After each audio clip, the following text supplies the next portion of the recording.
إن الحمد لله نحمده ونصلي على رسوله الكريم أما بعد فأعوذ بالله من الشيطان الرجيم بسم الله الرحمن الرحيم لقد كان لكم في رسول الله أسوة حسنة وعن أسامة بن زيد رضي الله عنه قال قلت يا رسول الله لم أراك تصوم شهرا من الشهور ما تصوم من شعبان قال ذلك شهر يغفل الناس عنه بين الرجب ورمضان وهو شهر ترفع فيه الأعمال إلى رب العالمين فأحب أن يرفع عملي وأنا صائم رواہ النسائی وحسنہ الالبانی۔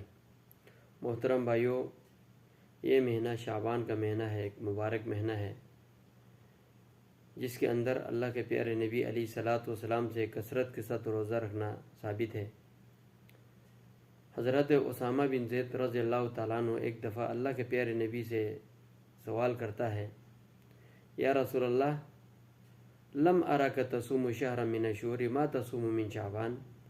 باقی مہینوں کی نسبت آپ اس مبارک مہینے میں، اس شعبان کے مہینے میں کثرت سے آپ روزہ رکھتے ہیں، ایسا کیوں ہے؟ سبب پوچھا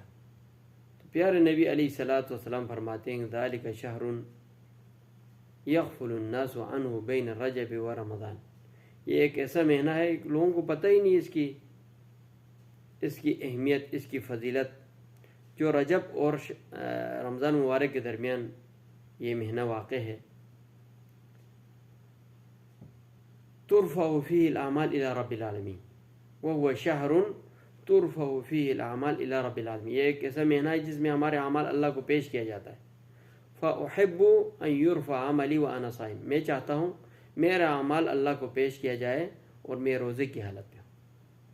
یوں تو ہمارے اعمال صبح اور شام، جو شام کے ڈیوٹی پر رہنے والے فرشتے صبح کے وقت پیش کرتے ہیں، صبح کے فرشتے دوپہر شام کو اللہ تبارک و تعالیٰ کو پیش کیا جاتا ہے، یعنی ہمارا اعمال صبح اور شام اللہ کو پیش کیا جاتا ہے۔ اور دوسری ہفتے میں 2 بار، یعنی اللہ کے پیارے نبی علیہ الصلاۃ والسلام کی حدیث ہے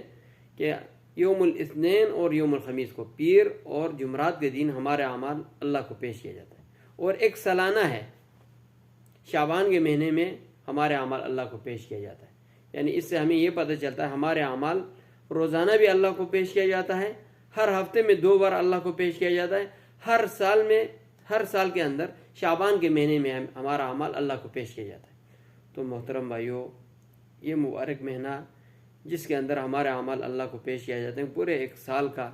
تو کوشش کر لے اس مبارک مہینے میں کثرت سے روزہ رکھنے کی